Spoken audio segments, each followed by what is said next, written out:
UP के बुलंदशहर में श्रम व सेवा योजना विभाग के एक कार्यक्रम में आए यूपी सरकार के कैबिनेट मंत्री स्वामी प्रसाद मौर्य ने कहा कि सरकार किसानों के साथ है, इसीलिए बिना व्यवधान गाजीपुर बॉर्डर पर किसानों का आंदोलन चल रहा है और किसानों से सरकार की वार्ता भी जारी है। 26 जनवरी को लाल किले पर जाति विशेष का झंडा लगाना देशद्रोह की श्रेणी में आता है। कानून इस मामले में मुस्तैदी से अपना काम कर रहा है। लाल किला कांड के मुख्य आरोपी के भाजपा नेताओं के साथ फोटो होने की बाबत उन्होंने कहा कि किसी भी भाजपा नेता के साथ लाल किला हिंसा के आरोपी का फोटो नहीं है।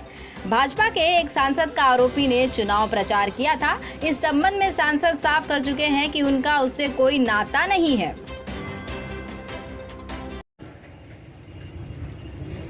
आपके जन सुविधा केंद्र पर जन सुविधा केंद्र की जो फीस लगती है 15, 20, 25 रुपया जो भी अपने स्थान पर बैठे रहे, व्यवस्था बनाने में हमारा सहयोग दें।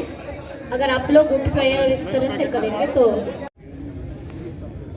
आप किसानों मजदूरों की बात कर रहे हैं, विशेषकर मजदूरों की बात कर रहे हैं। और मजदूर पड़ा हुआ है सर बॉर्डर पर और किसान भी पड़ा हुआ है बॉर्डर पर। प्रदेश सरकार पर नए आरोप लगा रहा है। आपके बुलंदशहर में मजदूर आपके नुमाइश मैदान में बैठा हुआ है और हजारों की तादाद में लगभग 7,000 श्रमिकों को मैं खुद यहाँ विभिन्न हित लाभ योजनाओं से लाभान्वित कर रहा हूँ। रही बात किसानों की, देश हमारा कृषि प्रधान है और कृषि और किसान दोनों हमारी प्राथमिकता में है। किसान के बलबूते पर सरकार बनी और सरकार भी किसानों के लिए पूरी निष्ठा ईमानदारी से लगातार एक नहीं अनेक फैसले किए। गन्ना किसानों को लाभकारी मूल्य 100% दिलाना,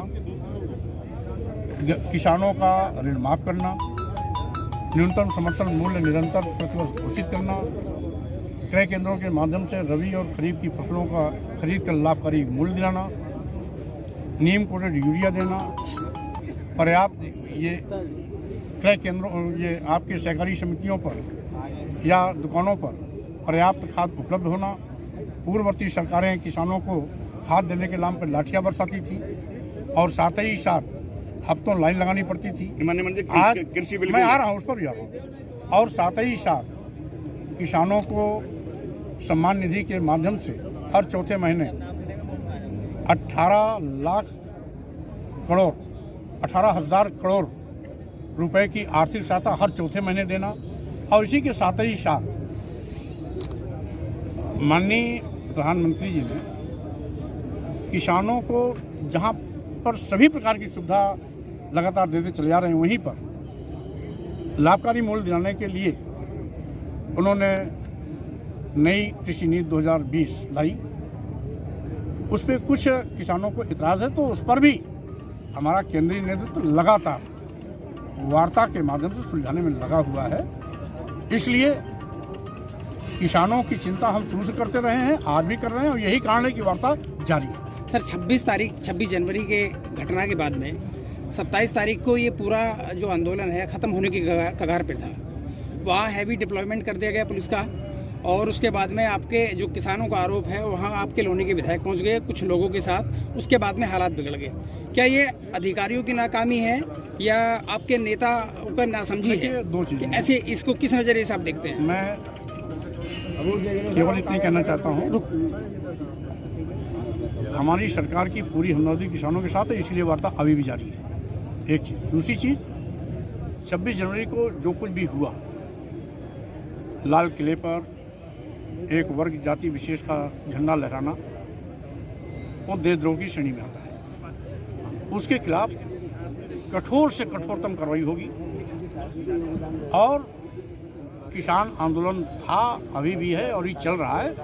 किसान आंदोलन को कभी किसी ने किसी प्रकार का कोई व्यवधान नहीं डाला है। दिल्ली हिंसा के लिए कौन जिम्मेदार मानते हैं? देखिए, आतंकवादियों की जो भी प्रवृत्ति लेके आएगा, राष्ट्र विरोधी काम जो भी करेगा, राष्ट्रीय तिरंगे का अपमान जो भी करेगा, उसके खिलाफ कानून को जिस मुस्तैदी से काम करना चाहिए वो होगा। सर इसमें मुख्य जो आरोपी है उसके भाजपा नेताओं के साथ जो लीडर्स हैं उनके साथ फोटो हैं, उस पर क्या कहना है आपका?